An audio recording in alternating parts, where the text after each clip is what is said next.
देखिए, हरियाणा और जम्मू कश्मीर में फिलहाल तस्वीर एकदम साफ होती नजर आ रही है। मात्र अब कुछ पलों का समय ही बाकी है कि हरियाणा में और जम्मू कश्मीर में तस्वीर एकदम साफ हो जाएगी। लेकिन अभी भी कांग्रेस के कुछ लोगों के इरादे अड़िग हैं, बिल्कुल अड़िग है। वो अभी भी कह रहे हैं कि आप देखिए, ये सब कुछ इलेक्शन कमीशन की वजह से हो रहा है।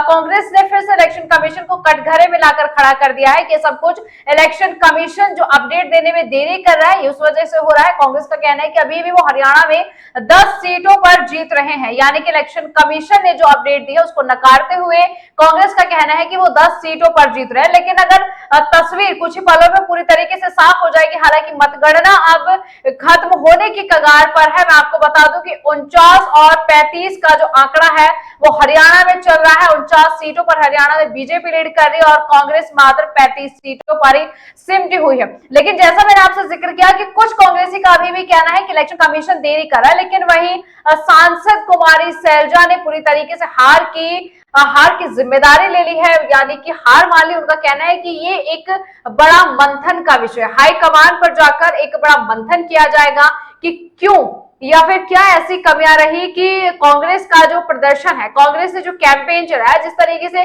कांग्रेस डे 1 से ही जिस तरीके से लोगों से जुड़ी रही, क्यों क्या कुछ ऐसी कमी रह गई कि कुछ हमारे वर्कर्स की कमी थी या फिर क्या हमारी स्ट्रेटेजी की कमी थी कि कांग्रेस की रणनीति को सींच नहीं पाए हरियाणा में।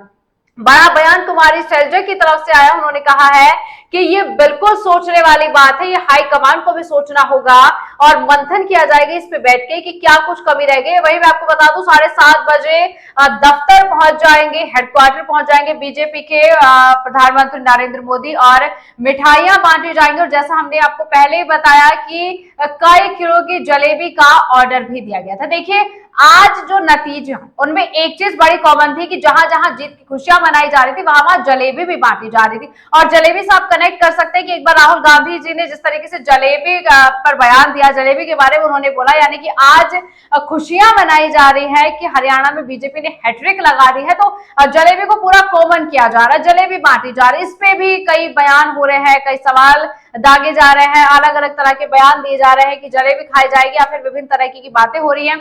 लेकिन अगर वहीं जम्मू कश्मीर की बात करूं तो एनसी गठबंधन को बहुमत मिली है और सूत्रों के हवाले से ऐसे भी खबर आ रही है कि उमर अब्दुल्ला जीत चुके हैं और वो आने वाले सीएम होंगे। और बीजेपी 26 सीटों पर सिमटती हुई नजर आ गई, यानी कि एक तरफ बढ़त मिली है तो एक तरफ काफी घटत देखने को मिली है। लेकिन बेहद ही चौंकाने वाले आंकड़े हरियाणा में सामने। अब देखिए, इसमें कई चीजें, यानी कि कई चीजों को, कई पहलुओं को जिम्मेदार माना जा रहा है। सबसे बड़ा जिम्मेदार तो उसमें कांग्रेस के लिए ये माना जा रहा है कि कुमारी सैलजा और भूपेंद्र हुड्डा के बीच में जो अनबन चल रही थी, जो मतभेद चल रही थी, क्योंकि दोनों को सीएम बनना था और उस सीएम की कतार में दोनों को लगाना था, उसी चीज को लेकर दोनों में थोड़े से मतभेद चल रहे थे।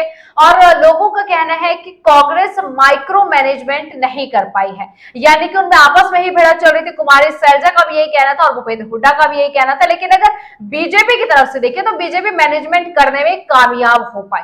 सबसे बड़ी बात तो गैर जाट और जाट बनाम पर जिस तरीके से गैर जाट वर्सेस नॉन जाट का भी वोट शेयर देखा जाए कि जाट का सबसे ज्यादा शेयर, वोट शेयर जो गया है वो बीजेपी को गया। और इसमें बीजेपी के लिए सबसे बड़ा एडवांटेज ये था कि बीजेपी ने मात्र एक ही सीएम नहीं बनाया, मनोहर के बाद सीधा सीएम उन्होंने जाट से बनाया, नैब सिंह सैनी को बनाया। लेकिन वही कांग्रेस पर ये सवाल दागे जा रहे हैं, कांग्रेस को कटघरे में लाकर इसलिए खड़ा कर दिया जा रहा है कि जब आपके पास सत्ता थी तो आपने सिर्फ मनोहर लाल खट्टर या फिर कुछ चुनिंदा लोगों से, भूपेंद्र हुड्डा, मतलब माफ करेगा, भूपेंद्र हुड्डा से लेके कुछ चुनिंदा लोग ही लाइन में लगे रहे, कतारों में लगे रहे, सिर्फ इन्हीं के घरों में नौकरियां दी गई, सिर्फ इन्हीं के घरों में पैसा भरा गया। मतलब ये माइक्रो जो मैनेजमेंट है वो कांग्रेस ने नहीं किया, विघटन आपस में ही कांग्रेस में होता रहा। लेकिन वही बीजेपी मैनेजमेंट करने में सफल रही और जो अन्य अन्य छोटे छोटे दल हैं बीजेपी उनको अपने साथ जोड़ने में कामयाब रही। वही अगर कांग्रेस की बात की जाए तो कांग्रेस ने जिस तरीके से किनारा किया,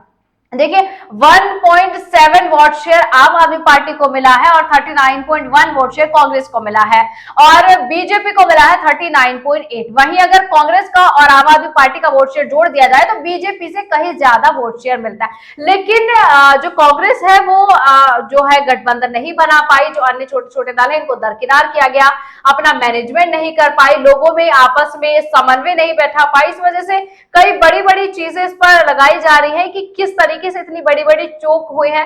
हालांकि बात की जाती है जब बड़े लीडर से आप बात करते हैं, हालांकि कि जाति पर आप बात ना करें, लेकिन हरियाणा में जाति को लेकर बहुत बड़ी रस्साकसी होती है। सबसे ज्यादा तो जाट वोट शेयर देखा जाता है और अन्य भी जाति बाहुल्य क्षेत्र में है वहां पर। लेकिन जिस तरीके से बीजेपी ने अपना बेहतरीन प्रदर्शन दिया है, जाट से लेकर हर एक जाति का वोट शेयर इस बार बीजेपी को गया है, वहीं कांग्रेस कहीं ना कहीं नाकामयाब रही। हालांकि कांग्रेस के पास मुद्दों की बहुत भरमार थी, अग्निवीर योजना देख लीजिए, बेरोजगारी आप देख सकते हैं, फिर और मुझे ऐसा लगता है कि मिर्चपुर कांड को लेके भी लोगों में बहुत गुस्सा देखा गया, इस वजह से शायद जो कांग्रेस का वोट शेयर है वो घटा है, क्योंकि मिर्चपुर कांड को लेके लोगों में भी काफी गुस्सा था कि मिर्चपुर कांड को लेके किस तरीके से घर जलाए गए। यानी कि कांग्रेस के पास तमाम मुद्दे होने के बाद भी अगर मोटा मोटा हिसाब लगाया जाए तो कांग्रेस माइक्रो मैनेजमेंट नहीं कर पाई।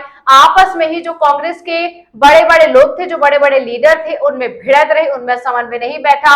सभी को सीएम बनना था, शायद इसी वजह से जमीनी स्तर पर जो कांग्रेस को है वो हार देखनी पड़ी है। लेकिन बेहद ही चौंकाने वाले आंकड़े थे। फिर क्यों न ऐसा कहा जाए कि बीजेपी श्रेय क्यों नहीं लेगी? बीजेपी अग्निवीर योजना पे भी श्रेय लेगी, या फिर आप किसानों का मुद्दा देख सकते हैं, किसानों का मुद्दा, सिंह बॉर्डर, ये तो हर किसी के जहन में बैठ चुका है कि किस तरीके से किसानों ने इतना बड़ा प्रदर्शन किया, उसके बाद भी बीजेपी हैट्रिक लगाने में कामयाब रही। और आज सुबह से ही नायब सिंह सैनी का सिलसिला जारी है, वो लगातार मंदिरों में जा रहे हैं, दर्शन कर रहे हैं, पूजा अर्चना का दौर लगातार जारी है। लेकिन मनोहर लाल खट्टर ने इसी बीच एक बड़ा बयान दिया है। उन्होंने कहा है कि ये पूरी जो आज की जीत का श्रेय है ये बीजेपी की रणनीति पर या कामकाज जो बीजेपी ने की है, ये पूरा श्रेय उसको जाता है। ये बीजेपी ने जिस तरीके से रणनीति बिछाने का काम किया, डे वन से जिस तरीके से धर्मेंद्र प्रधान को प्रभारी बनाया गया था और डे वन से उनको जमीनी स्तर पर उतारा गया था कि आप लोगों से जाएंगे, मिलेंगे, सब कुछ बातें करेंगे। फिलहाल ये पूरे रणनीति बीजेपी बनाने में कामयाब हो गई है, जिसमें कांग्रेस को थोड़ी सी हताशा हाथ लगी। लेकिन वही कुमारी शैलजा का कहना है कि हमारे वर्कर निराश हुए हैं, हताश नहीं हुए, हम एक बार फिर कोशिश करेंगे। और देखिए अब तस्वीर बिल्कुल साफ होती दिखाई दे रही है। 49-35 का मुझे लगता है आंकड़ा अब यहीं पर आकर रुक जाएगा, क्योंकि बहुत देर से करीबन 12 बजे से आप देख सकते हैं कि नंबर यहीं पर इंटैक्ट हुआ है, इससे आगे नहीं बढ़ा है। यानी कि कहा जा सकता है कि बीजेपी हरियाणा में हैट्रिक लगाने में कामयाब रही और कुछ छोटे छोटे मुद्दे हैं जिनको लेके कांग्रेस को हार का मुंह देखना पड़ा। वहीं जम्मू कश्मीर में भी एनसी गठबंधन बढ़त बनाने में कामयाब हुआ और इतना कुछ करने के बाद भी बिल्कुल पैरेलली चल रहा है कि इतने सारे मुद्दे लेके हरियाणा में कांग्रेस उतरी, वही बीजेपी ने अपने मैनिफेस्टो में जिस तरीके से टॉप पर दिखाया जम्मू कश्मीर, उसको लेके वो वहां पर उतरी, लेकिन वहां पर कामयाब नहीं हो पाई। ये बिल्कुल पैरेलल चल रहा है जिस तरीके से दोनों राज्यों के चुनाव के नतीजे आज सामने आए, लेकिन तस्वीर अब बिल्कुल साफ होती नजर आ रही है। वहीं अनिल विज का भी यही कहना है कि मनोहर लाल खट्टर ने अपने कार्यकाल में जिस तरीके से काम किए, आज बीजेपी को उसी की जीत देखनी पड़ रही है। वहीं दूसरी तरफ कांग्रेस की अगर मैं बात करूं तो कांग्रेस की वजह से ये हुआ कि जब भूपेंद्र हुड्डा सीएम हुआ करते थे तब उनके कार्यकाल में कुछ हुड्डा फैमिली, यानी कि बिल्कुल हुड्डा फैमिली का एक क्रेज चल गया था, उसी को लेकर नौकरियां दी जाती थी और कैबिनेट में भी तमाम हुड्डा फैमिली को ही मंत्री पद दिया जाता था। लेकिन वहीं बीजेपी जिस तरीके से नायब सिंह सैनी को 6 महीने पहले सीएम बना देती, उसके बाद पूरा चुनाव बीजेपी सीएम नायब सिंह सैनी के फेस पर लड़ती। देखिए बीजेपी रणनीति बनाने में बेहद ही कामयाब हुई है हरियाणा में। आप लोकसभा चुनाव की अगर मैं बात करूं तो इसी तरीके से जहां भी बीजेपी को ऐसा लगता है कि इस चेहरे को लेकर जो जनता है वो सहमत नहीं है, बीजेपी उस चेहरे को दरकिनार कर देती है। उसके बाद पूरा चेहरा आप देख सकते हैं कि लोकसभा चुनाव में जिस तरीके से पीएम मोदी के चेहरे पर लड़ाया गया था, हरियाणा में भी वही हुआ है। हरियाणा में भी पूरा चुनाव नायब सिंह सैनी के चेहरे पर लड़ाया गया था और उसी में बीजेपी को बढ़िया कामयाबी मिली है। लेकिन कुमारी शैलजा ने कहा है कि ये बड़ी ही चिंतनीय हमारे लिए विषय है, लेकिन हम हार नहीं मानेंगे, मजबूत विपक्ष के तौर पर हम आकर खड़े हो गए। और वहीं दूसरी एक बड़ी अपडेट यह है कि जेजेपी का खाता भी नहीं खुला है। वहीं कांग्रेस ने इस पर भी पलटवार कर दिया और कांग्रेस का कहना है कि जेजेपी की गलती सिर्फ इतनी थी कि वो बीजेपी में जाके मिली, इसलिए लोगों ने उनको बिल्कुल पूरी तरीके से नकार दिया। हालांकि दुष्यंत सिंह चौटाला तो पूर्व उप मुख्यमंत्री हुआ करते थे, लेकिन जनता ने उनको भी नकार दिया है। यानी कि बिल्कुल साफ तरीके से कहा जा सकता है, अगर 3 पहलू भी गिनाए जाए तो जातिगत समीकरण बैठाने में बीजेपी कामयाब हो चुकी है। सीएम का चेहरा या फिर कैंडिडेट का चेहरा उतारने में भी बीजेपी कामयाब हो चुकी है और आपस में समन्वय बनाने में भी बीजेपी कामयाब हो चुकी है। इन्हीं 3 फैक्टर को लेकर कांग्रेस के हाथ थोड़ी सी निराशा लगी है।